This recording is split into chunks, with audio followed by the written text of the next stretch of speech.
Karen Tucker from the Churchill Club. Thank you for coming out for the program, which is called A Dive into Deep Learning. This Churchill Club session will explore trends in the exciting and promising world of deep learning, how it is being applied in a variety of industries, challenges, and the implications for innovation yet to come.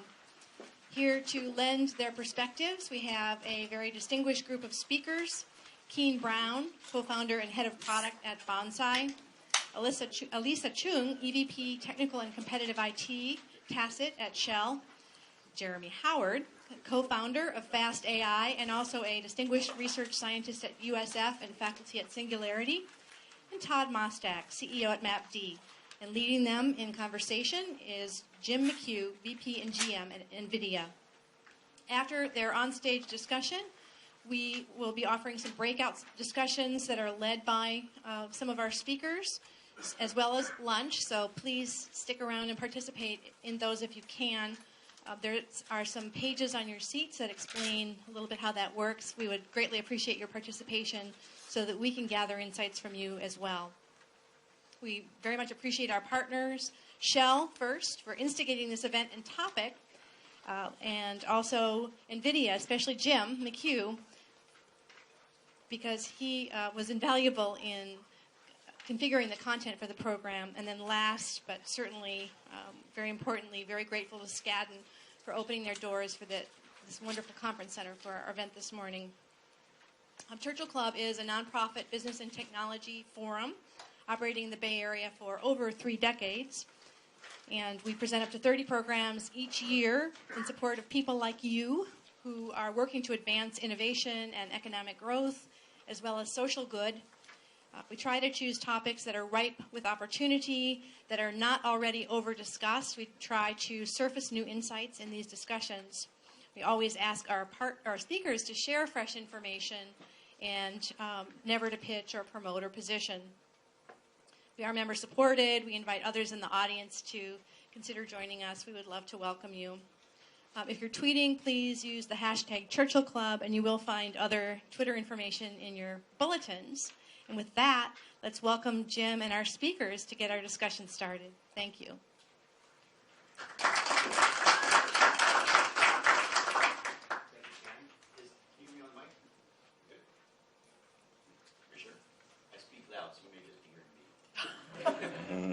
All right, so I think we're going to have a great conversation today. We do have a great panel. And let me just kick off by setting context. We all know that machine learning and AI has been around for a while, right? But it's actually accelerating so much faster. A lot of American companies, a lot of global companies have been told for the last 5-6 years that we need digital companies. We've been talking about some of the challenges of, oh my God, I've been focused on big data and analytics for the last 5 years. Now you tell me I have to do AI. Why? Well, frankly, it's just because it's accelerating so much faster. We're lucky to have so much data coming in. Right? This is the year we're going to cross zettabytes. And because of that, it's allowing us to do things we couldn't do before. But we can do that also because we have the computational power to do that. We have the new methods of going about it. Deep learning is not new. It was out of favor for years. Right? A lot of people know that if you worked in it, you were the bad guys. You were trying to do something different.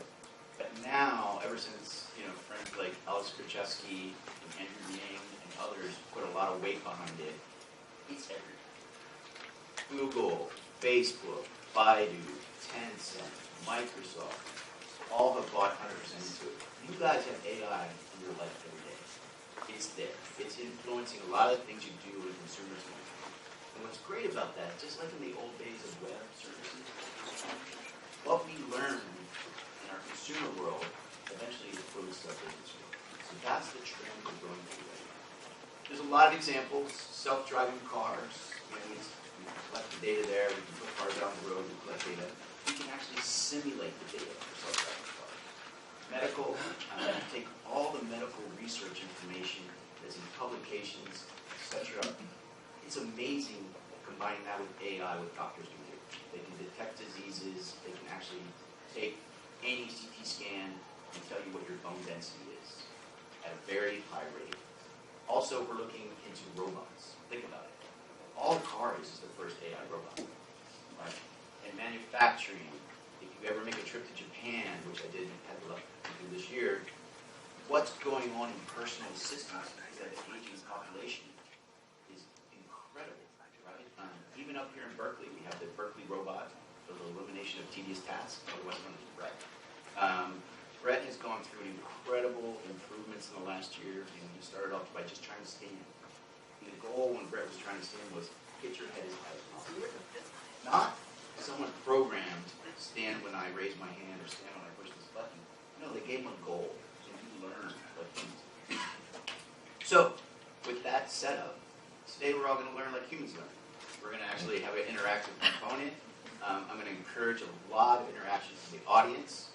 When you do, I will ask that you introduce yourselves, tell us what something you're from, because that'll help set the context. We know who you're talking to up here. We'd like to know who we're talking to. So with that, Jeremy, let's start with you.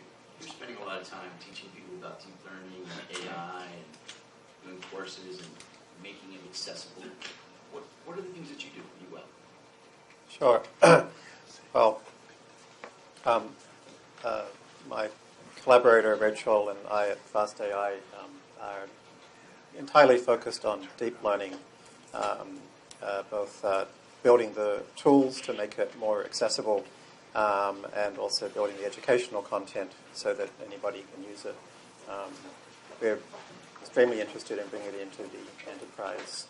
I spent the first 10 years of my working life in management consulting, and I know that there's a lot of smart, committed people who have, significant resources at their disposal to solve significant problems, and most of them, in my experience, didn't know how to code, and certainly weren't in a position to, go and start doing a linear algebra and whatever else to build their own deep learning models. So I think my interest is in, first of all, explaining to people why deep learning is important, and then trying to help them understand how they can utilize it in whatever they're doing.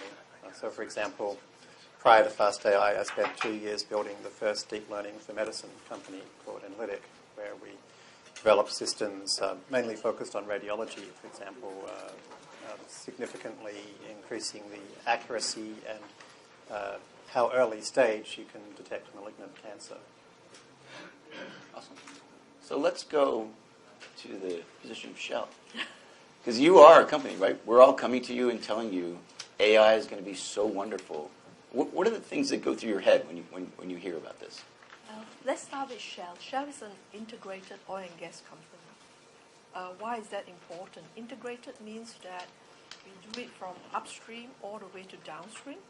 We start by doing what we do best, go under the surface, look for where's the reserve. And why are we doing it? The thing is that the world's population is growing, without a doubt of it. The need for energy is growing as we go more into urbanization. And it's a way of how we can ensure a better world and a better future for every population in the world. So those are what is very important. And once we have done that, we produce it, then we have to distribute it, we have to refine it, then we have to get it to your homes and get it to your cars. So that's the whole thing. So when we looked at digitalization as an example, my team basically works on two things. That's why it's called technical and competitive IT. So the digitalization agenda is with me in terms of the selection of the IT technology and how it can be used in the whole supply chain, and downstream as well as upstream, and how it can be replicated. The second part is that we also develop technology using market standard products and do our wrapper around it to make sure that those are intellectual property. And that differentiates us and gave us a door when we go into every single country. Because the major resource holder look for company that comes in with technology. So innovation and technology is very big in an oil and gas company. Shell, as an example, in 2015 spent $1 billion in research and development in this.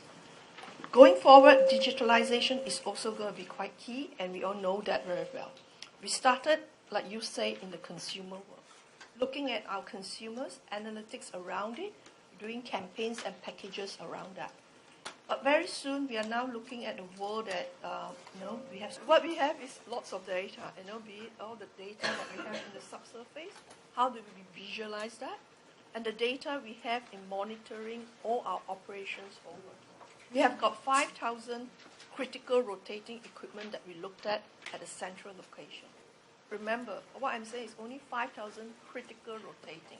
Can you imagine how much other equipment I have there that's not critical, but there's still quite a lot of opportunity. So for us to start advanced analytics, it's quite natural we also want to do deep machine learning. We also are in a company where you have experts. Experts are due to pure hard work of doing, of being out on the field. But in the new generation, we don't have expert who is going to be there for 20, 30 years. So how do you pass that knowledge on from the current generation to the next generation? And what can you do going forward on that? So basically, it's about keeping people safe. That is very important, because the less people you send out off-site, the people are safer. Giving them a better working environment, giving them expert help when they are on-site as well as off-site. So those are very key objectives that we are looking at, and also looking at how we can transform the workforce of 150,000 people, if not more than that. So, and making sure that regardless where you operate in the world, as a global organization, they have the consistent experience. So that is also very key to us. Can you just give us a scope of the amount of data that you're working with? And just from exploration or data from your stations or data from refineries to interactions, there must be mind-blowing. I only know of one. Every time, Rob Eppinghar is my seismic expert here, he says that every time he goes out and he crawl a data, that means crawl a certain area in a particular oil field, just looking at data, I think it's a day is 1 terabyte. It's not anything more than that. So that is just a day. And for us to process seismic data, you're looking at data for 10 years, because you're looking at trends. The earth moved, how the composition of the earth and the materials all are different. So it's not looking at 1 or 2 years data, you're looking at a historical data. Same thing, when we do production, you're into asset that's about 100 years old. So again, if you say that instead of digging a new well, continue with the current well. So basically, you're looking at data that is about 100 years old. So we are one company, or should I say oil and gas is one company that's very good at capturing data, extremely good. But now it's our opportunity with what's available to really how to enhance it and use it. Shell's an interesting example of the kind of enterprise that definitely needs to be looking at deep learning and related technologies. I was lucky enough to be invited to be the only outsider at Shell's. I think it was their first International Analytics Symposium 2 or 3 years ago. And I was amazed to see, person after person present about totally different areas of the company. One person, for example, was a data scientist who had spent 6 months on an oil rig. Yes. And like every day, the manager of the rig said they found something new to optimize. So this is like why it's so important, I think, that we don't focus on getting kind of machine learning PhDs and put them in the enterprise, but take the people who already understand the business in the enterprise and give them the tools and skills they need to use this technology. Absolutely. So Todd, let's jump over to you, because you know a little bit about processing large amounts of data and visualizing it. When you're engaging with customers and they've had tools that they've been using for a long time or whatever they've been focused with, how much of a shift does it happen when they can start interacting and exploring data differently? What have you found? Yeah, so I think what's interesting right now is we're in this period of intense technological change, and yet organizations are still stuck in a past 10 or 20 years ago. And people are all talking about, hey, let's do big data, let's do big data analytics. And they're going through the motions, getting their data lake, which is turning into a sort of graveyard for dead data sets. And, people talk a big game, but I think people are just starting to think about what does it actually mean to get value out of this data. And so as excited as we are about deep learning, and we really are excited, we also feel that there's more basic steps that organizations need to go through. Simply getting visibility into data sets. So our startup, MapD, is a GPU database and visual analytics platform. And using these GPUs, which are also, of course, amazing for deep learning because they have such prodigious computational throughput, also makes them very good for database operations and basic analytics. And so just getting that basic visibility where people can take multi-billion row data sets and slice and dice them in real time is kind of the first aha moment of people actually getting value from their data and seeing what's going on. And then I think from there you can do a lot more advanced things like machine learning. So I think we have a long way to go, and a lot of it is education. I like what you said, Jeremy, about... Although I would rather see people do these things in parallel. I think if you're doing deep learning, because I did a lot of work in OLAP for a long time, which I know MapD is really well placed for accelerating. The deep learning can, and other machine learning approaches like random forests for structured data, can very quickly tell you which parts of your data are the most interesting, and that can really help you to then use a system like MapD to then do visualizations of the stuff that the more automated systems told you to focus on, particularly if you have a data graveyard which you don't necessarily know where to look first. One thing I find fascinating is the wide applicability of AI technology. On the one hand, you have these analysis tasks. I have a lot of data, I want to understand that, examine that, look into it. But on another end of the spectrum, we have things like self-driving cars, right? So we have automation, we have robotics. In the middle somewhere, we have things that are normal like prediction, like I give an image and it tells me what's in it. So I think one thing that's fascinating is not only are we accelerating our ability to understand and examine data, but we're also getting better and better at automating, better and better at creating predictions, things like this. So when you're engaging, and you're going to go in and talk to the developer who's probably was working in one sphere of the industry and technology, and now he's been ordained to jump in and start working on AI, what are the first steps to usually engage with them? Yeah, so obviously, finding out where your data is, making sure it's clean, making sure it's structured is important. Setting clear goals about what you want to learn or automate, also extraordinarily important. There are a couple interesting things there. One was touched on already, and that's expertise. I think often a lot of data scientists come from a statistics background.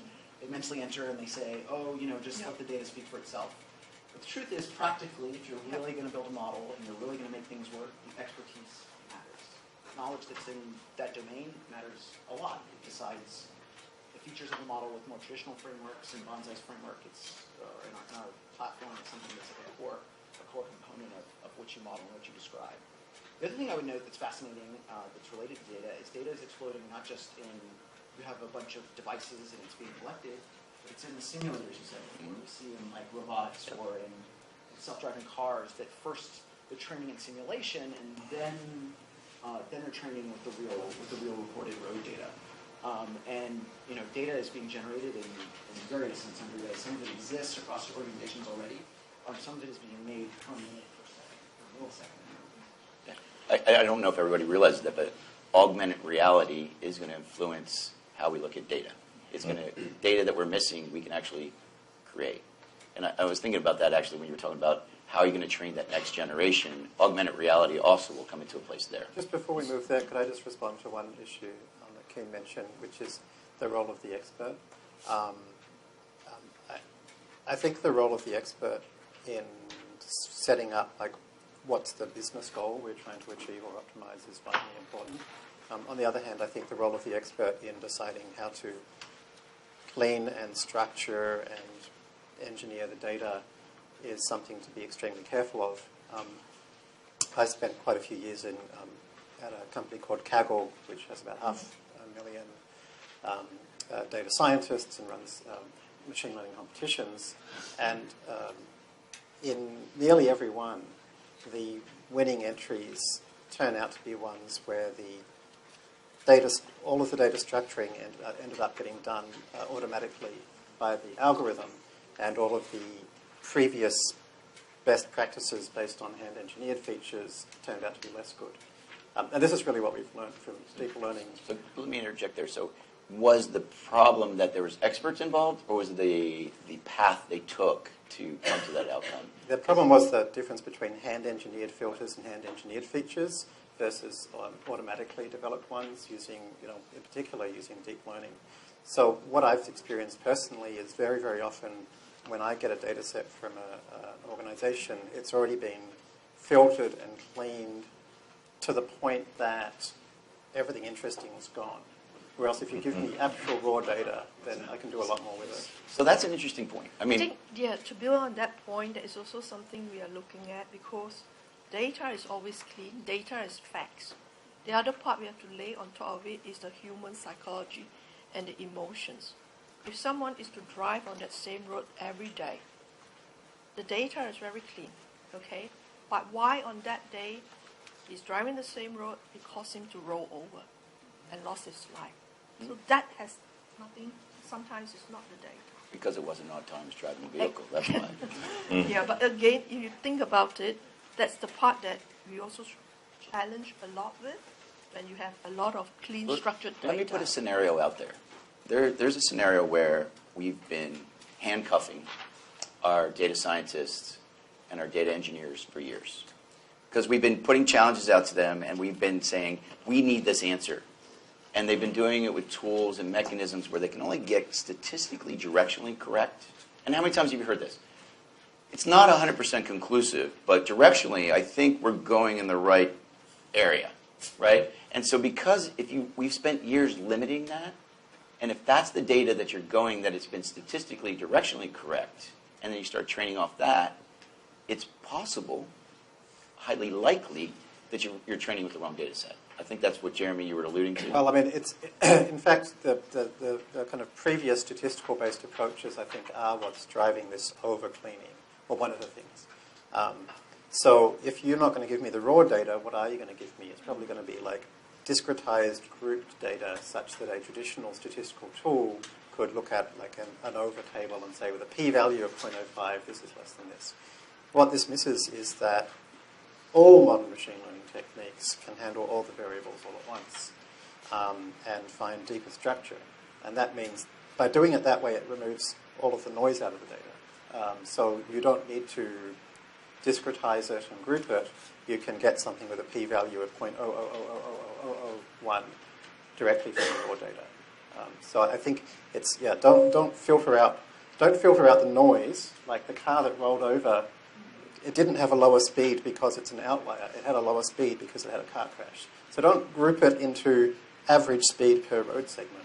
Give me every car, every road segment, every speed. I don't think that it's, the job of the expert is not to improve data. Todd, In fact, I that's can't one of hear the- you. Reach back here. Actually, the beauty, of course, with deep learning is that it handles all this data, and the more data it has, the better. Well, it has a better chance at getting a good outcome. But the way you approach the problem, the way the problem is decomposed, the way it's debugged, the different data sources that are brought in to make the data set generalizable, these are all really important roles for the expert in the process. Are we, though, to the point where you can just naively dump your data in, all the raw data without any kind of feature engineering? Even in a convolutional net, you're doing some kind of feature engineering at the start with the convolutions you do. And if you just threw the raw images in, you're not going to get very No, good you just throw the results. raw images in. The convolutions are totally automated, what's done there. So this is the big change. We're absolutely at that place. So when I went into Sprint a couple of years ago, I had a 20-day project. I spent the first 10 days talking to the senior execs of every part of the company to say, what are your biggest strategic goals? So my first job was figure out what problem to solve. And the second 10 days was grabbing every piece of data from every data. There was no curation. It was just grab the whole thing, stick it all together, chuck it at a random forest, and find the 9 things which turned out to solve the problem. And we ended up with $1 billion worth of solution. One of the things we found, this is not so much on the analysis side, but in reinforcement learning and doing automation and simulation, is that there's so much data and the goals so sparse that if we're just to train purely without some sort of model of what's going on in this, it can't be solved in a reasonable amount of time. So I think that modeling will continue to exist. But what is interesting, it is true that a lot of problems that used to require lots of modeling don't anymore. But that also means now we can go tackle harder, more complex problems using those techniques. I think let's think about this. Culturally, we have people that have been curating data. If we don't do anything to understand what the data is, we have to think through, are we going to trust the outcomes? I can tell you for 100%, if you're training a car and we only drove around Palo Alto, it would learn to drive around Palo Alto. But if I took it to New York City, it would have some issues, right? So there is the data set that's going in is going to be what the neural net's learning off of, and then you have to figure out what's the right training to what's the right test set, and then the ability to visualize that. And you guys have some techniques of what you're talking about. You know, Todd, you guys have some techniques about what's going to give us the confidence of what's going on with the neural network, right? I personally don't have that insecurity about what's going on. I kind of trust it because I've seen it in enough factors. But there's a lot of people in the enterprise who are going to say, how do I know, right? I think in Europe this is a big problem, actually. Yes, definitely a problem. Because like I say, remember, you have experts who really work on it on hands, and that is what's trusted. How do you replace the gut in you? So that's culturally, where it goes on that culturally, too. let's go through this. How do we get the experts to feel comfortable with the new approach, giving them tools that augment what's going on with the neural networks and everything that us purists who believe in AI through and through, how do we give them that? I mean, I think explainability is key. And there's some research on that up at Berkeley. There's techniques like Line as well. That's a core part of the thing we work on inside Bonsai's platform. Going forward, if we're to trust these algorithms to be able to drive a car, to even make predictions with money or something like this, like we need a way to log why that decision happened, be able to diagnose what went wrong, be able to go back and fix it. And really for us thinking about the developer space, one big part is a drastic increase in ease of use so that you don't need a PhD in stats to use the technology. But another part is explainability, it's debugability. A programmer expects to be able to sit down with something and be able to debug it, to be able to fix it when it went wrong. And to be clear, the way that one would expect to debug that self-driving vehicle would not be to open up the neural net, look at the coefficient of the 391 millionth parameter, and decide it was a little too high. Yes. The way we debug these systems, highly predictive systems, is the same way that we get confidence in a human. Human learning and machine learning are moving closer and closer together. So the explainability comes from asking the model questions. So, for example, here is a complete LiDAR and video feed of a car driving around New York. There's a pedestrian about to cross. What would you do? Or understanding what's causing it to behave in particular ways. So I spent 10 years a while ago building what I think is the first company to bring simulation and optimization to the financial services industry. And to get these very conservative companies to believe these models, which we actually use to set their most basic things like their pricing. We just spent a long time giving them a simulator and letting them ask question after question after question. What if we changed our rate in this market in this way? What would happen? This is the way experts get comfortable. It's the same way that get comfortable with a new recruit, is to ask them questions that they know the answer to and be comfortable with the answer that comes back. To your point, it's just not detect and take an action. You have to perceive. There has to be another component to that, right? That's where the sort of the logic behind the scenes that's coming in and making decisions. And it is possible to decompose part of that process of perceiving. And to take a look and see, this is the sequence of actions that I thought were appropriate. What about, though, when the explanation is as important as the accuracy of the model? I think in a lot of enterprises, people are kind of afraid of neural nets. People call them black boxes. But it's really that they're very comfortable with traditional forms of regression, where they get a coefficient, and they can send that to their boss and say, hey, this is correlated with this, and R squared is 0.83, and yada. And it's very simple, and it's probably not as good a model. Right. It's not going to be as predictive, but then you get a neural net, and there are, potentially 1 billion parameters. Right. And the truth is that traditional regression approach is a disaster more often than not, because it turned out that coefficient, there are already 14 coefficients, but the 12th and the 13th were, interrelated in a complex way, and actually that 12th coefficient wasn't really what you thought. It was actually saying that this 13th coefficient was slightly less than we thought, not that the 12th was really negative.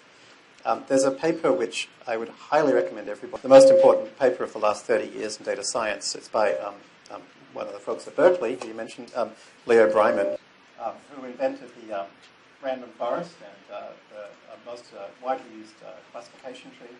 He's got a paper called The Two Cultures of Statistics, in which he talks about the idea that a very complex, highly predictive model can give you a lot more insight and comfort than a less predictive but more simple regression model. Because its accuracy means that when you ask it questions, the answers you get back will be correct. And he shows all kinds of ways, all kinds of clever questions you can ask these black box models to get a lot of in-depth insight from them. That's cool.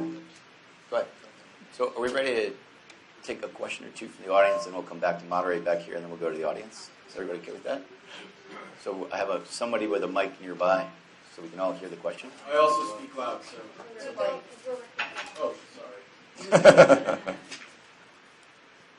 So remember, when you ask a question, please introduce yourself, company, so we all have the context of the question. So we got one over here. Hi, I'm Joe, CEO of General Symbol. We use 3D graphics and machine learning to create three-dimensional scenes based off of descriptions. So I'm actually just curious about this because you guys were talking about some of the psychology behind decision-making fueled by machine learning-empowered applications. And I think a lot about when people who are actually in the field, the people who are the end decision makers, are deploying deep learning-powered applications and are forced to confront an emergency situation. So classically, you see a lot of failure cases in deployment of artificial intelligence at the point of emergency when people fall into cognitive tunneling, where they start over-focusing on things, and when the situation changes and the artificial intelligence is no longer relevant or contextually appropriate for the circumstance, people tend to freeze up and fail. So I think that might be where a lot of really serious risk management is focused. So how do we mitigate that? A concrete example of that? Yeah, sure. So a concrete example of that is like Eastern Airlines Flight 1011. So Flight 1011 happened because they were in autopilot mode and there was a failure in the pico tubes, which were measuring airspeed. And that failure led to them losing ability to read out data around certain parameters of the flight. And then the pilots leaving autopilot mode, being thrown into an emergency situation, became overly fearful and rigid in their thinking, which led them to focus on the wrong things and focus on the wrong data being outputted automatically by their computerized systems in the plane, and that led them to crash into the Everglades. So that is an example of cognitive tunneling. Okay. So I think what we're dealing with there's first. Can you hear me?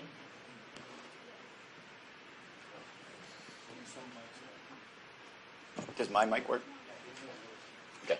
So let's break that down, and we can address it in the panel. The first was the detection, right? So there's an error, it discovers something, action.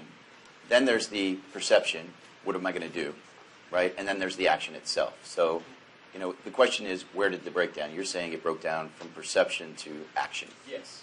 And to follow through your example, the action was taken by the pilots, right? So I would say, and I'm going to put this out there as a chance to open it up to us, is there somewhere where you've been surprised where artificial intelligence has made the decision most humans wouldn't make and it was the right one? I think the most famous version of that is the game of Go, AlphaGo, when move number 37, they took the center square and all the commentators said, oh, it's a computer glitch, right? If it was a computer glitch and you thought it was an emergency, you might have turned off the computer and finished the game. But it turned out to be the most brilliant move that anyone has ever seen, and it was pretty much game over. The Go champion, who's won year after year after year and never could explain why he won, he just had an intuitive gut feeling, was awestruck. He found himself on the defensive so fast. So I'm just putting it out there. There are times where a cultural thing we're going to have to go through here. Detection happens. We decide to pull off the trust.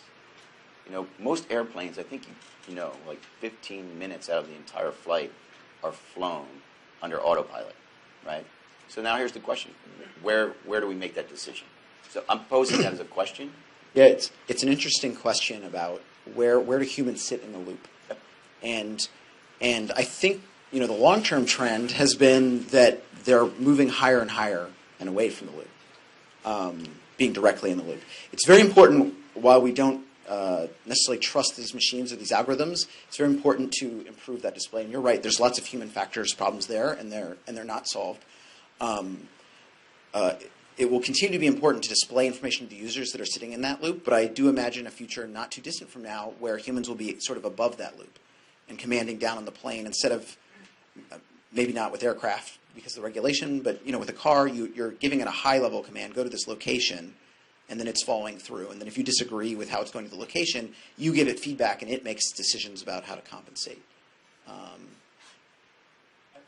think your Go example is really interesting. Like I think the example you mentioned of the plane is a fascinating one, but I also feel it comes up and again, that it's not nearly as common a situation to most people's actual enterprise situation as the Go example, where it's like, our systems are suggesting that we reprice New Jersey in this way.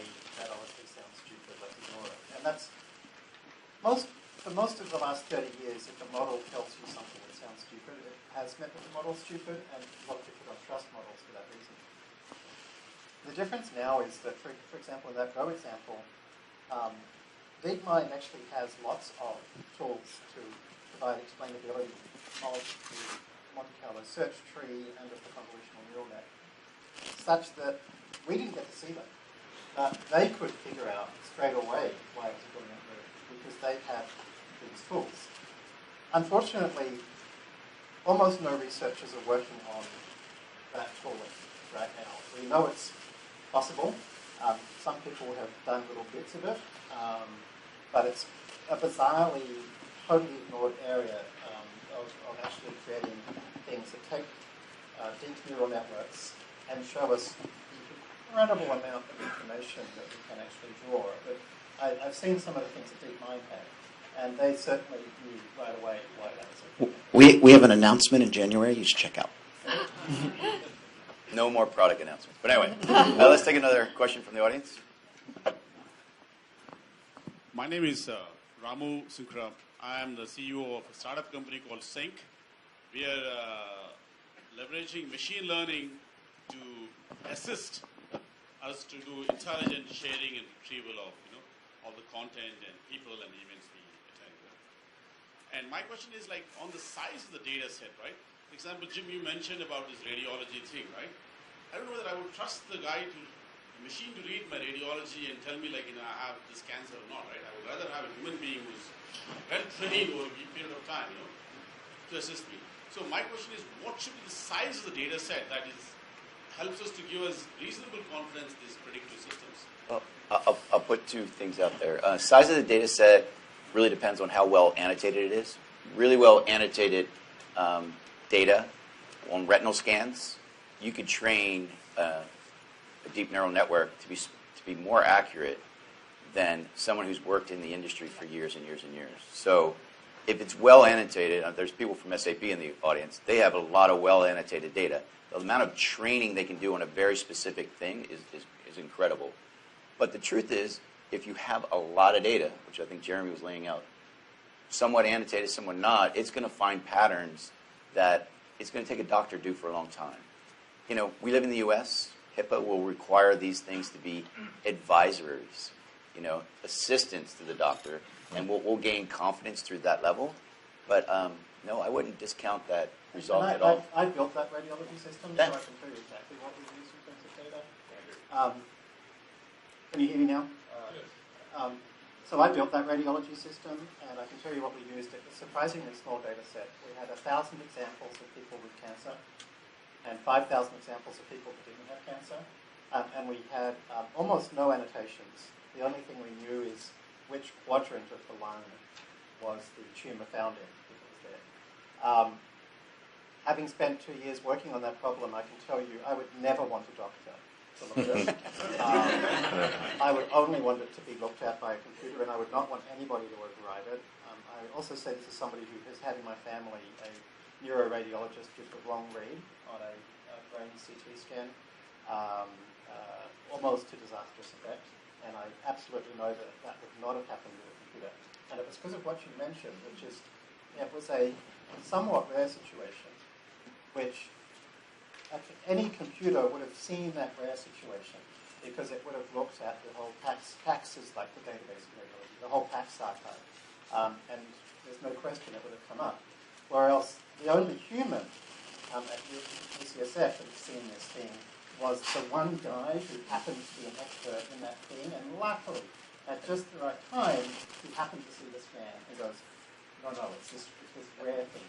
Well, one thing I will note there that's interesting with the algorithms and the data set size is that the nature of the error of the algorithm when it does make an error is different than the nature of an error for a human we're looking at it, which is, in the case of these scans, I would agree. I think machines now are doing an excellent job at finding objects and images. To be clear, we're all saying this has been trained, but I think we would all agree they've been trained. There was a good test set that wasn't part of the training set that accuracy was determined, right? So don't think people are going to just put trained cars and blindly trust it. There's going to be a test set that you're going to do, right? This is where the government was brilliant. They stepped in and they spent a lot of money tracking a whole lot of people at high risk of cancer over a 5-year period.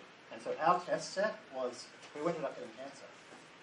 And so we were able to test it against that held out sample and know for sure how comfortable it was. Go for another question.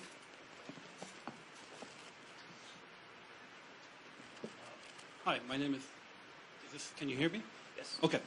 Hi, my name is Masoud Mortazavi. I run a research lab at Huawei. I have two questions. I think two fallacies are coming out here. One of them is what I call the fallacy of the first step. It's AI has always been sort of trapped in this fallacy. The monkey has gone to the top of the tree, it will make it to the moon. Would you please address that? The second problem I'm seeing is that we should not overplay the success of AI techniques in digital worlds. So Go is a digital game. Chess is a digital game. The world is not a digital space. So would you also please address that? Well, the first clarification is chess lost in 1997. It took till just last year that Go was able to be conquered. I think the world is becoming digital, though. I think the amount of video, the amount of data that's going on in seismic that Shell's seeing, I think the amount of information we can follow tracking patterns of networks, right? I can actually sort through and understand cyber attacks better than I ever could in the past. Radiology has been digital. Radiology is digital, so... It is true in the robotics or the self-driving car domain that is interfacing with reality, and we sometimes say the world moves at 1 second per second. So, there's in the digital world we can really speed things up, but in the real world the decisions are tracked with how they play. I'm going to leave you to the monkey in the tree. It's yours, Jeremy. I have no idea what that meant. So instead I'm going to follow up on your topic about the digitalization, which is sometimes things are not digitalized with terrible results. And the example I want to highlight is everything that's true and amazing about radiology is not true about pathology.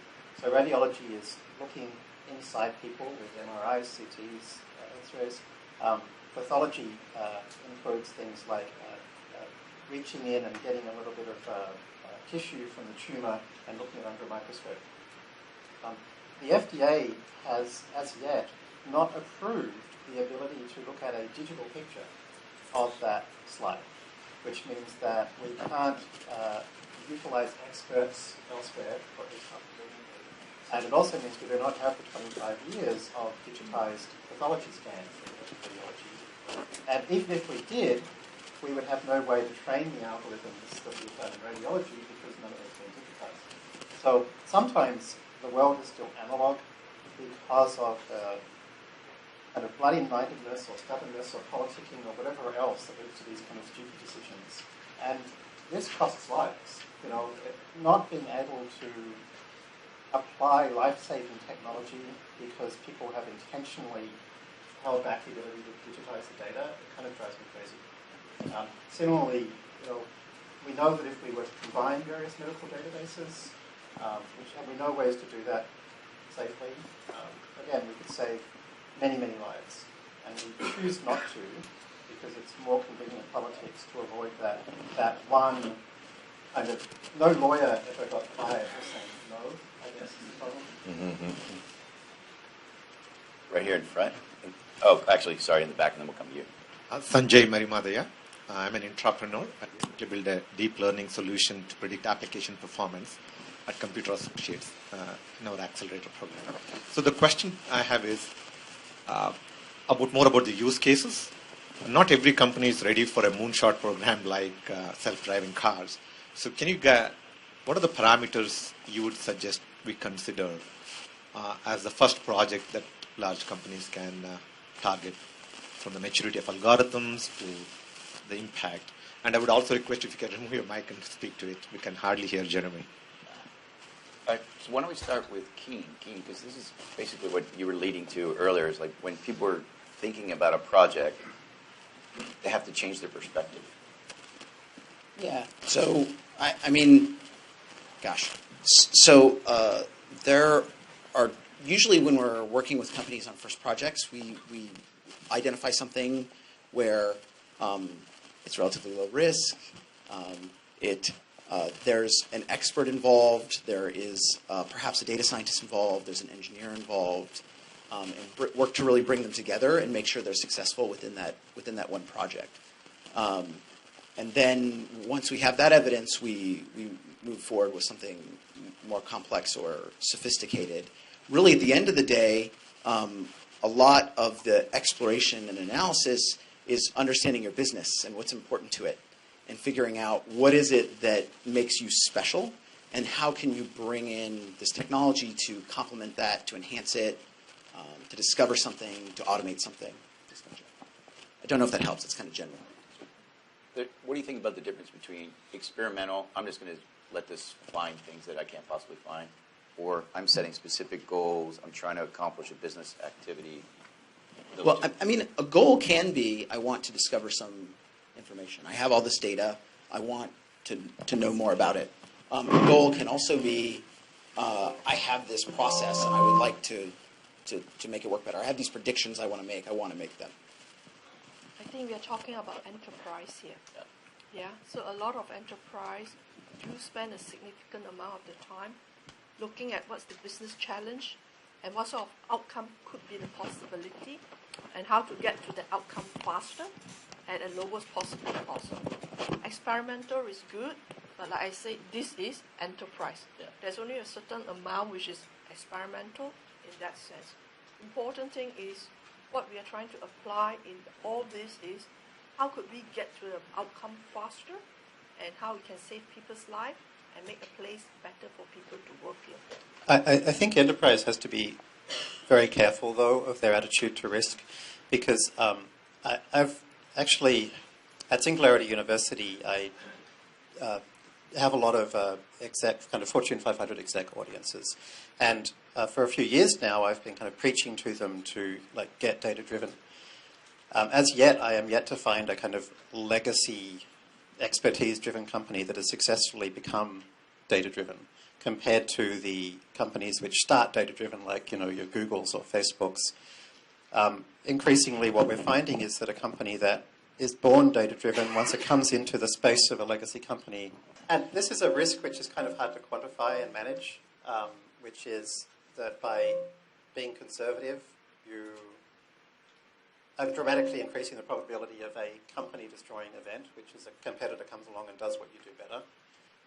For example, if in oil and gas, somebody comes along and takes the seismic data and applies deep learning to it and rapidly finds fields much better than you do, and then uses similar techniques to optimize their drilling, and they end up at half the cost that you have for energy, you're in big trouble, And so I think we're at a point where the technology is moving so fast that you need to be experimenting. And the cost of experimenting is very low, as long as you're, as you describe, you keep pointing out the importance of test sets. If you invest in understanding test sets, that every exec in your company understands test sets, then you can actually do rapid experimentation with a very low risk of doing something stupid. So I think maybe just let me clarify, what do our interpretation of experiment mean? Experiment means basically doing things that you've never done before. Yeah. So doing an experiment of looking for a new source of energy, on how do you transport a new source of energy, how do you do it in a faster and safer manner. So those are very experimental new business models. So what we are talking about, if we can do the same thing to solve today's problem and adjacency, that to us is still the current model. So that to us is not experiment, it's driving for business goals. So R&D, research and development, is experimental, things that will take 5 to 10 years. So anything that is below that, we don't call it experimental. So again, there could be difference in clarifying what exactly the enterprise is talking about.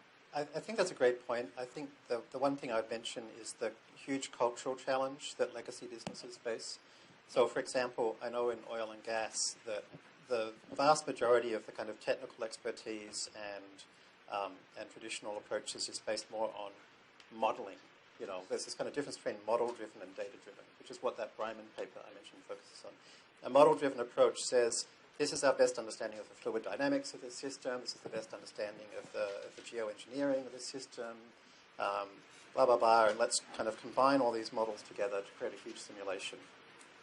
And of course, no model is ever accurate, so you then go and tweak the parameters at random until it starts giving the right results. A data-driven approach ignores that whole thing in the middle and says, this is our input observed, this is our output observed, we'll just throw a machine learning box in the middle. The machine learning box will be more accurate, more predictive,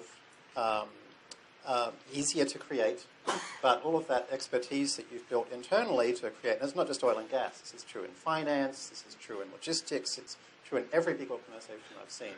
You kind of have this cultural challenge that you're having to get a whole bunch of people to try to think of things in a way that they feel is extremely inelegant and unclean, you know, because you're basically throwing away all the science and replacing it with data. And I think that's challenging, but I think that's the way we're moving. I think from the Shell perspective and Todd from the customers you're seeing, I'm 100% believing we're all going to AI at this point, right? Yeah. But there are people today who are just held back because they have data and they can't even do the correlations and see the connections between it. And so, Todd, I don't know, you probably have examples for just that, where people thought real time, by the way, and I love in our industry when we talk about real time, and people say, yeah, it's about a minute, 10 seconds. That's not real time, people. That's a minute to 10 seconds. Real time is sub-seconds and interacting with it from there. So there must be examples where people can take advantage of that today. Oh, absolutely. I think we're sitting here in Silicon Valley. We're about 5 or 10 years in the future, you know, from the rest of America, from what I've seen in big enterprises, big telcos. And people are just, you know, scrambling to even get any kind of visibility into their data.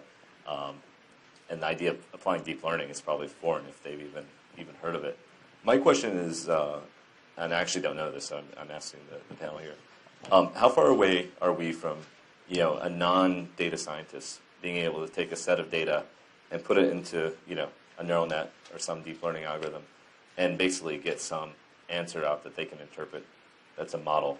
It still strikes me right now as you have to have somebody pretty trained. You know, it's kind of, I know with Bonsai, I mean, it's getting easier. Yeah, I mean, so an open question, yeah. Like, so somebody, say, from Verizon, and they're looking at, like, what's causing drop calls. Yeah, right now they just kind of... So our platform at the moment, the focus is on reinforcement and supervised learning, not on unsupervised learning. So that means specifically if your problem is I have a lot of data and I want to derive insight, that's actually not something our platform focuses on. I do have a data point for you. But there are a lot of, tools available for that. At the moment, unfortunately, deep learning does require some level of training. We're currently doing a crazy experiment, which is, can we get people with nothing more prerequisite than 1 year of coding experience up to the point that they can build, apply, debug, and maintain deep learning neural nets in 7 weeks, 2 hours of class time a week. The answer seems to be yes. I know some of our students are in the audience, so maybe they can comment directly, but we've already seen people have posted blogs about how they've used this to look at Alzheimer's in brain scans, and how they've used this to study huge corpuses of text, and this is before the 7 weeks is even over. So I do think the ability to train the people you have in-house can be reduced to a very reasonable amount of time. So is it not just image recognition? See, my sense is that if you want to do a ConvNet to do image recognition or image classification, yeah, there's a relatively straightforward process there. And there's already nets, there's Alexa, there's nets. So the nature of what we're working on is to rephrase the way programmers express intelligence. So right now you spend a lot of time, figuratively speaking, working on the student. You have to think a lot about the model, what is the details of the learning operation. In our platform, you actually describe the problem. You break it down, you describe the pieces of data, their relationships to one another, and then we have an engine, kind of like a database engine, but instead focused on building deep learning models. You feed a script, a formal description of this problem to our server, and then we generate the model. So, the core, our jump in ease of use with the platform really comes from moving up a level of abstraction. Providing tools to describe a problem. I guess my point is that, okay, you have image recognition, but some of the interesting things that would be really great for businesses out there are kind of involve very state-of-the-art machine learning, like recurrent nets, things like that are not cookie cutter, and I still think are an active area of very active research. I mean, all nets are, but specifically this area. So I'm going to transition this because it is true. I mean, there's not an industry in the world that aren't buddying up with a great researcher. Jan LeCun, Facebook, Claudio Silva, baseball. Most of the automobile guys have universities they work with because we are still researching a lot. I think a lot of what we were talking about, we have an enterprise-ready AI breakout we're going to do afterwards. Let's let the audience drive our conversation a little bit more. We'll go to another question. Hi, my name is Tzvi Ackler. I'm with Optimizing Mind, and we do explainable AI, explaining from within the inside of the algorithms. My question is, how do you get the experts or the users to know, when the network has sufficiently gotten enough data and so on to avoid overfitting? And what I mean is that it's taking some sort of statistic from the data that you didn't really intend to. It's just a figment of the data, as opposed to really learning and understanding and picking something that's not a figment of the data set. And the problem, I think, underlies with the explainability of the algorithm in order to be able to localize that and say, and that's associated with large data because you need large data to try to avoid this overfitting, but you don't really know when you are or not, and if you massage the data too much, you might be actually introducing stuff. So how do you plan on addressing it? Is this the classic black box question? Or? It's part of the black box. I mean, I would strongly disagree with the assertion. I would say overfitting is largely a solved problem. We know if we're overfitting because the accuracy on the test set will be much less than on the training set. And in structured data, we avoid overfitting by using random forests, which are automatically regularized trees. And in deep learning, we avoid overfitting by using dropout, data augmentation, and match normalization. So I think this is a solved problem on the whole. I think it's a solved problem, but people have to understand how to do it correctly to solve it. Yeah, so that'll be built into I think for data scientists, there are lots of tools. I think packaging those up in such a way that a normal programmer can use them is still a tremendous No question. challenge. I'm just talking about what can be done in the research community, and the lack of actual usable tooling for normal people is a huge disappointment, I'm sure, for all of us. All right. Let's go right here.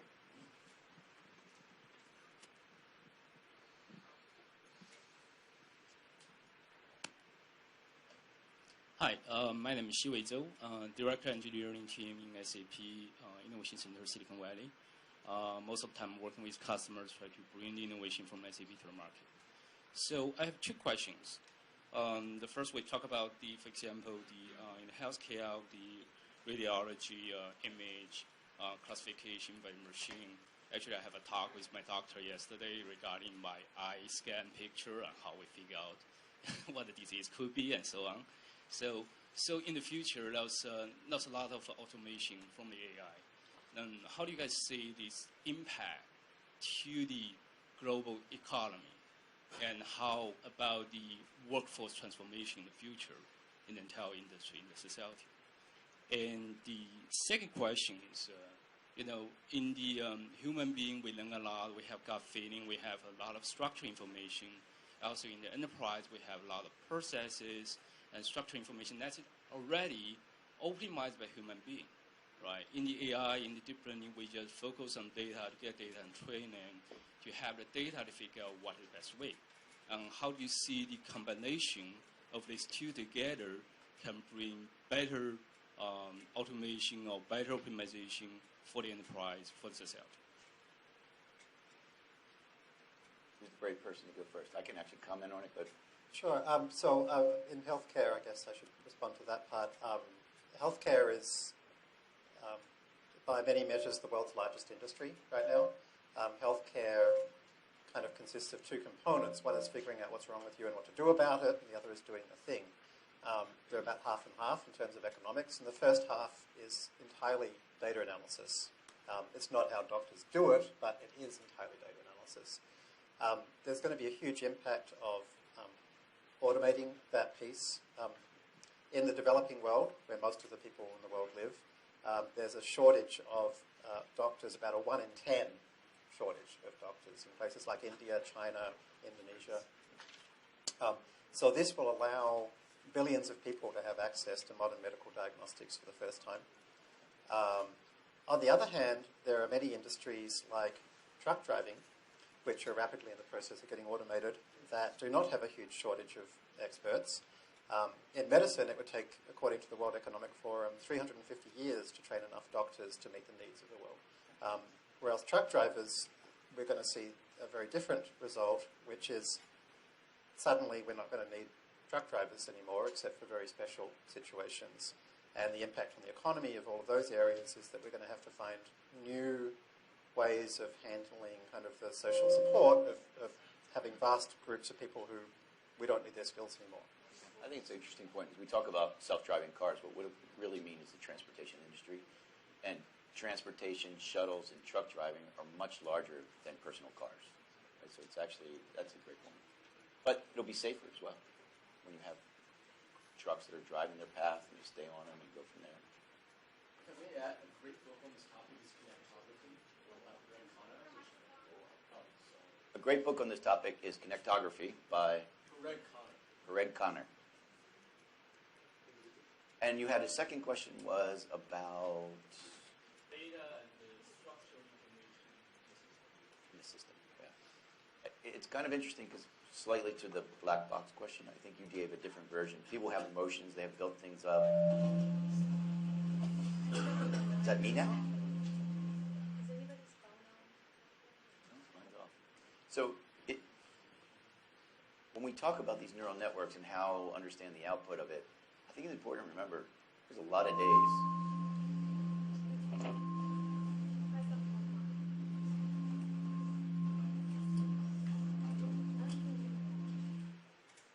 There's a lot of days that most of us are black boxes, right, as well. So we're not the most, we're intuitive people, but sometimes we're hard to understand as well. So I think it is an interesting way of interacting with AI, and the best example that I know that's in process is what Baidu's doing. As they're going to roll out self-driving cars, they're painting them a certain way. They're going to be putting them in certain cities so that you know that's a self-driving car coming down the road, and you'll know how to interact with it. There's going to be needing to do that. I think as we go in the enterprise, I agree. I'm with Jeremy on a lot of these things. I think we're going to be determining and getting much better insight, but we're going to have to let people know this is the insight that we got and why we have a confidence in it and build it. So there'll be these sort of, how do you interact with the results of AI so that we can actually mature through the process as well. And I think the more that we can train up these young programmers who can help deliver more models and get people more comfortable with it, we'll get through that transition. But we've got a black box trying to act like a black box. Neural networks trying to act like the human brain to some degree. And it's going to take a while for them to get along.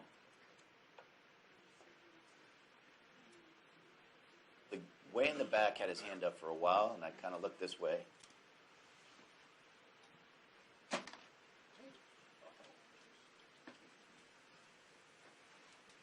Hey, hi. I'm Shaunak, co-founder of Emma AI. We're basically a robo-advisor. We manage just under 50 million. So our AI, actually, I was curious at the initial point of conversation when you said it's like any AI or any neural net tends to give probabilistic outcomes, right? But I think that's true in real-world scenario as well. I mean, mathematically speaking, you can't actually know, if an event is actually going to happen unless it has already happened, right? So I'm not entirely sure as to why a neural network should be held to another standard when, like, it's literally mathematically not possible.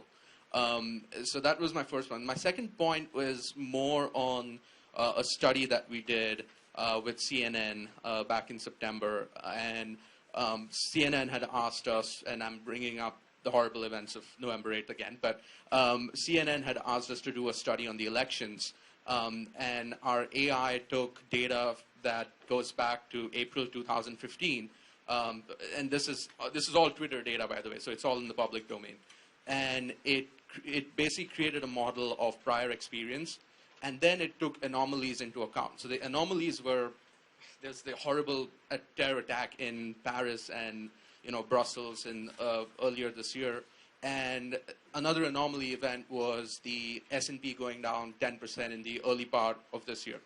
So both of those anomalies resulted in neutral supporters that had engaged with a tweet from Donald Trump being more proactive and taking a more proactive stance towards what Trump was saying. Now, interestingly enough, and this is the why, right, which is, I think, what we are trying to answer, is that it's not, the issue isn't what the neural network output, it's the reasoning behind it. The why in this case was that it was obviously an event as it related to, security, so domestic security was a concern, and obviously the economy. But interestingly, when you take into account the time period involved, those same people, they reverted back their stance to original moderate neutral stance, one that was less favorable to Trump after 11 days and after 4 days. Now, what that tells you is that you can measure events in respect to their time period, and obviously this is nothing new, but if you start building, and I think this is relevant for the enterprise, because in the enterprise you have a lot of data that is very text heavy. And so you need to model out the text in a way where it actually makes sense for the enterprise to invest in AI, because otherwise most enterprises are just going to be interested and they're not going to be taking any material action as it relates to the underlying business. So just throwing it out. Will you let us get away with we agree? I mean, it's a good point, though, because I thought this question, which didn't get answered, was really important, which is what can deep learning actually do right now? Is it just good for images? The answer is mainly yes, particularly if you want to use more off-the-shelf stuff. But in the last 6 months, it's achieved state-of-the-art in language processing as well. And because it's achieved state-of-the-art in language processing and, of course, speech recognition, that means that things that involve sequences, it's really, really good at.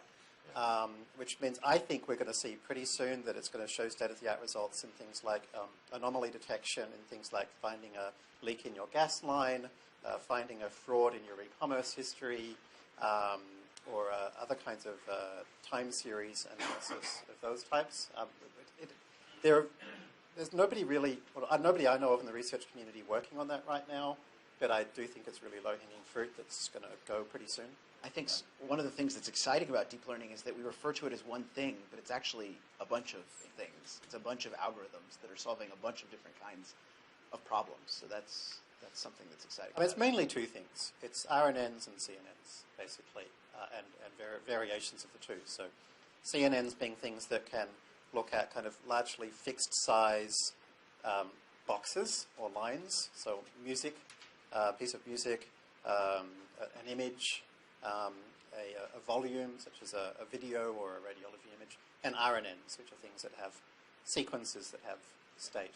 And CNNs are largely under control. RNNs are they're both dramatically improving every day. RNNs is still at the kind of... A lot of people are trying to use RNNs. RNNs can generate sequences, so you can look at a picture and create a caption, or you can take a question and generate an answer. That part of RNNs is still, to me, massively overhyped right now. Everybody's trying to build a chatbot. I doubt any of us have used a chatbot that's not shit.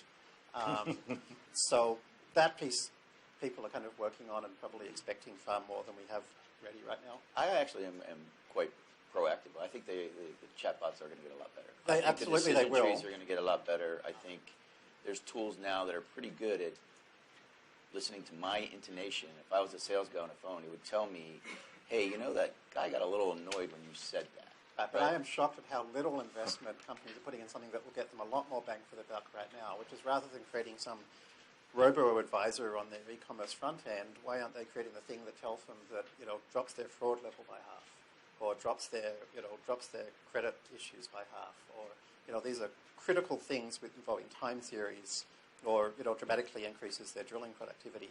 I think these are all things that RNNs probably could do right now, but I haven't seen anybody working on it. See, I think that's going to be truly transformative for a business. You know, Yeah. the realm of the domain of things that you can apply that to. But academics don't have access to those data sets. They don't know that these are problems that are important. So we have this big disconnect between academia and industry right now. Questions? Right behind you, and then we'll come to you. Hey, I'm Nima Garde. I'm in Jeremy's class, and I also have a startup that helps people make better purchasing decisions through machine learning. So was I a liar, or some weeks of No, yeah. experience? So I'm a self-taught programmer, no computer science background whatsoever, and probably have doubled the performance of our models since I've been in this class, so it's pretty easy to say that it's definitely possible. I thought I said no commercials. What's going on Our class, That's good. Our class makes no profit. That's impressive. We want this to happen, people, just so you know. That's all of the fees from it go directly to the Fred Hollows Foundation, so there's no commercial interest involved. So the question I have is, how do we, as machine learning practitioners, make sure that the obvious breakthroughs that we're currently making, that's going to cause some dramatic economical problems in the next 5 to 10 years, don't really stifle and slow down our progress?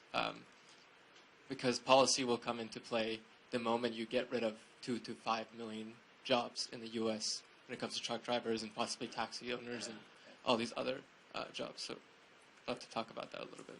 Yeah, you know, I sat on a panel with a guy from Uber a couple of weeks ago, and he was asked that question. He didn't really answer direct, but he did say, we find it interesting that we were critiqued when we were creating all these jobs, and now we're being critiqued that we're going to take them away at some point. The real answer I truly believe in, and I'll open up to you guys, I think the amount of productivity we're going to create in the entire economy is going to change a lot. I think when we look at what's going to change in healthcare, I think it's going to change people's insurance. You know, we've been trying to solve insurance in the United States. I think AI is going to do it for us over time, where we're going to be better predictive. If you sign up to be a good driver, that's an AI problem right now, right? They're actually tracking all that data, but how we clean it, how we actually determine whether it's going is happening. So if you start thinking about the production of food, we talked about anomalies, weeds growing in your crops or some parasite on your crop that can be detected by image recognition of drones flying over it, and then you know which areas to go after is important. In fact, there's a company doing that with spraying liquid nitrogen automatically based on a video analysis, and it dramatically improves crop yields, and it also avoids the need to use pesticides, so it's organic.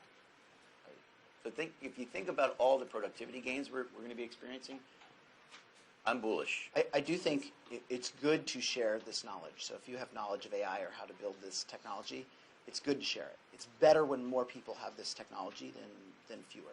Having said that, you know, sorry, go ahead, Jeremy. Oh, I was going to say, we've been talking about this at Singularity for years, and everybody I'm aware of on the faculty now believes in a basic guaranteed income as being a step we will need to take.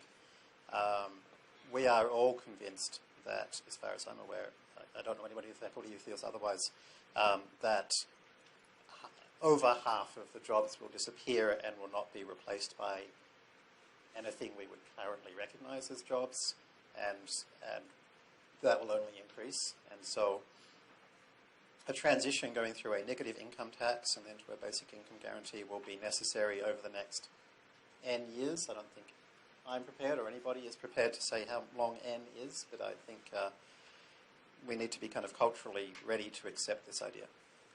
Yeah, I was going to second that. I mean, the One social here with the impacts are gonna microphone. be huge. So again, I'm Masood from Huawei.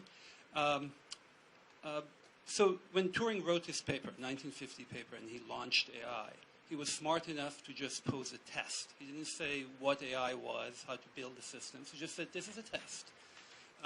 People went and did research, and they believed they could represent the world, and if they represented the world and had enough rules, they'll be able to solve problems. So we had things like Doug Leonard's Psych, we had the research at MIT, etc. And then philosophers critiqued this, said, we act intelligently in the world, not by representing it, we just behave intelligently because we're built for the world. There was some argument like that. And then people started looking at pattern recognition. It was important, neural networks. It allows us to kind of recognize patterns without having to explain them. In fact, that's the beauty of neural networks, I would argue. So moving forward, if we take this idea that the world actually represents itself for the cognitive agent, and look at the way I'm going to go to a question regarding cars, the auto-driving cars.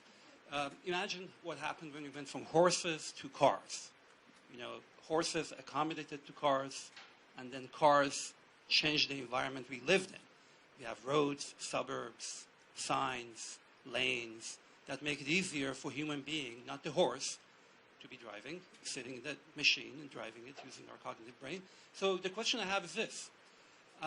Why is it, do you guys believe that we can have autonomous driving without transforming our cities, our roads, our infrastructure to support this new cognitive agent that's about to be born?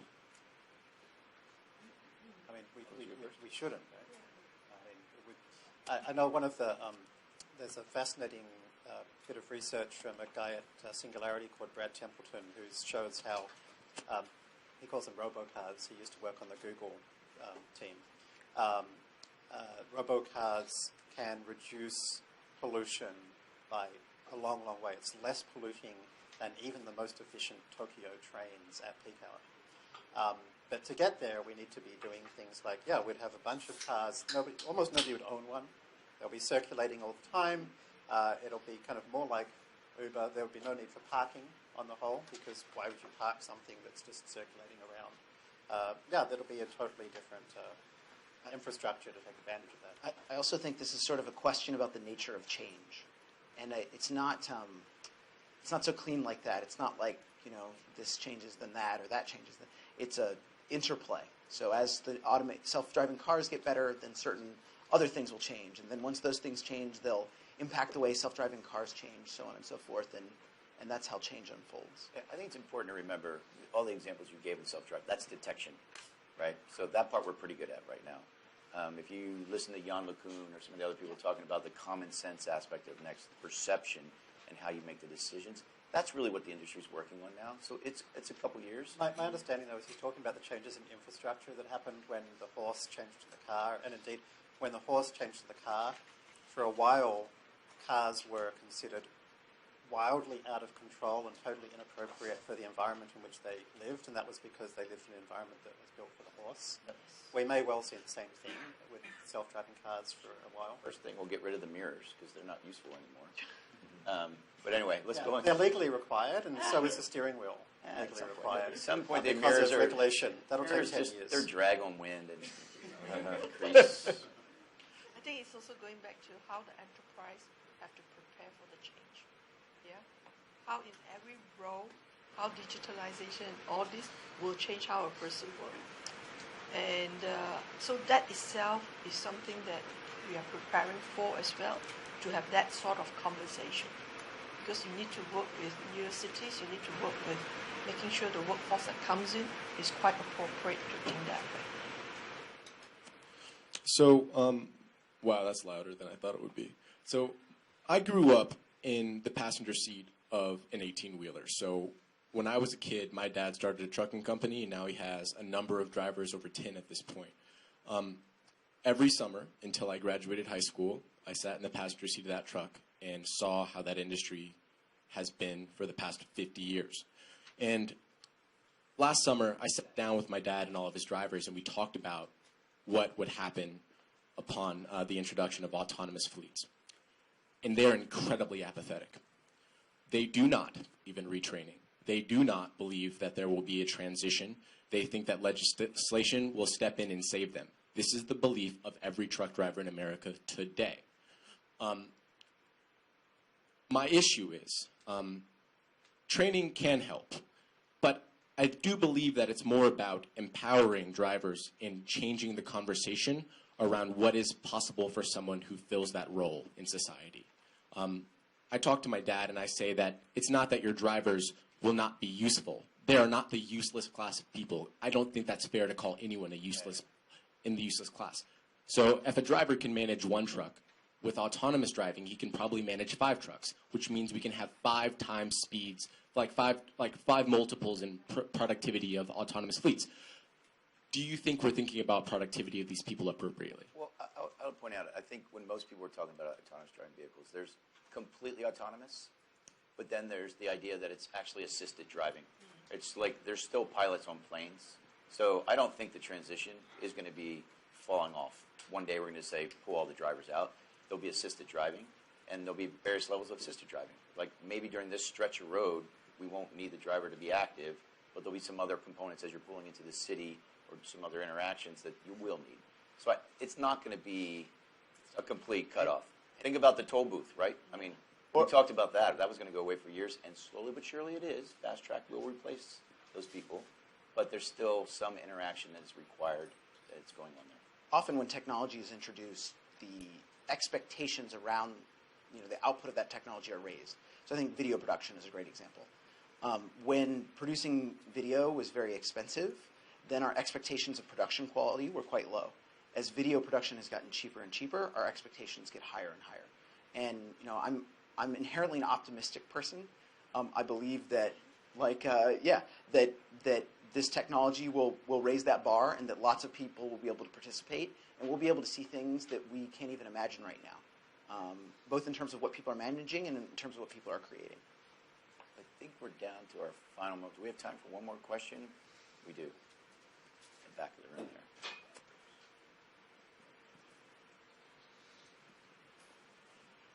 Hi, I'm founder of Lacrea's complexity production company, and we're currently addressing homelessness.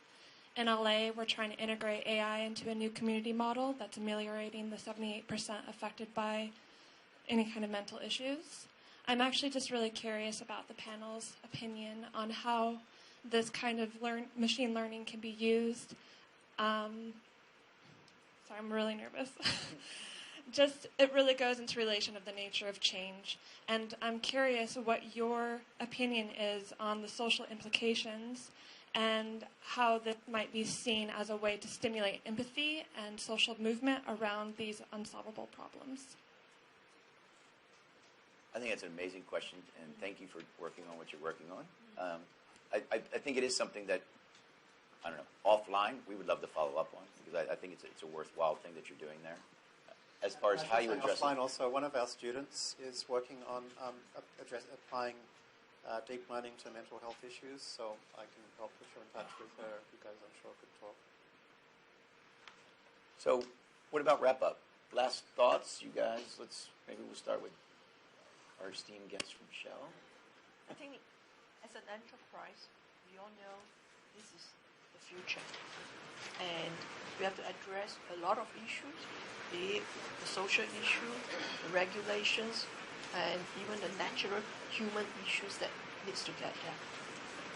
It's not something that you can stop. It's not something that says that you should participate in.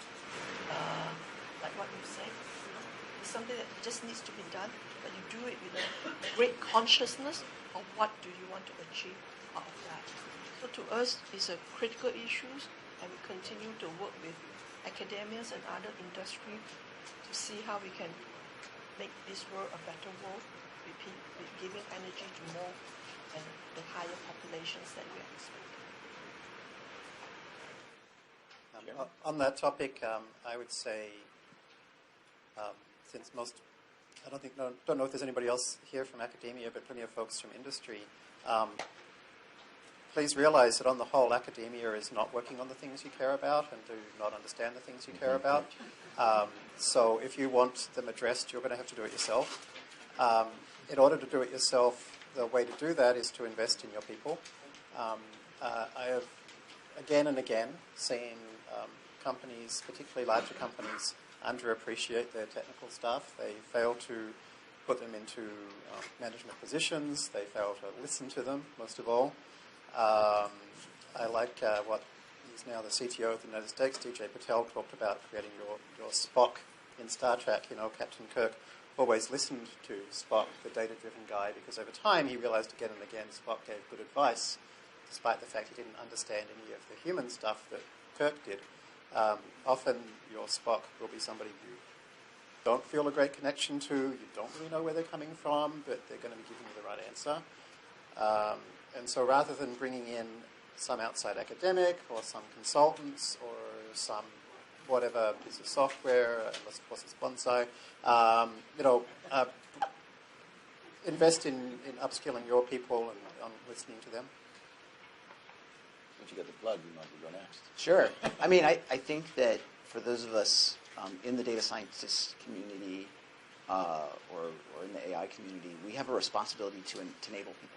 Enable them through education, enable them through better products, to really make sure that everyone that we can use and take advantage of this technology, so it's not just a small group of people that use it. And there's, by the way, there's plenty of platforms for people to take advantage of. You can go to any major service provider and get access to the infrastructure you need.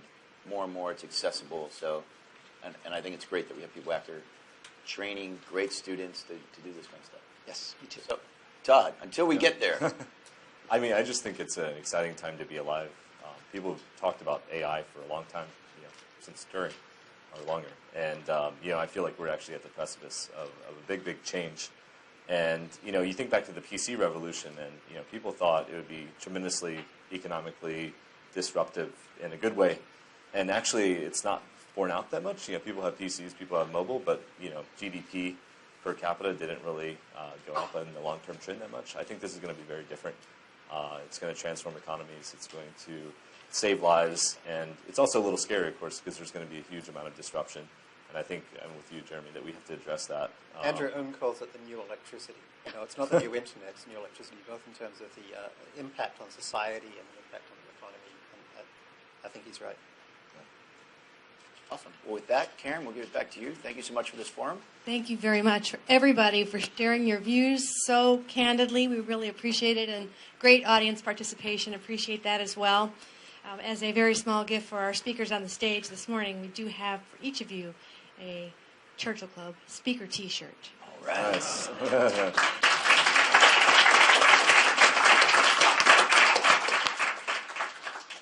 Lunch, which is available in the foyer, and the breakout sessions, which are happening in this room, will commence now. And we hope that each of you will participate, enjoy lunch, and continue to contribute your thoughts and ideas and questions to the discussions.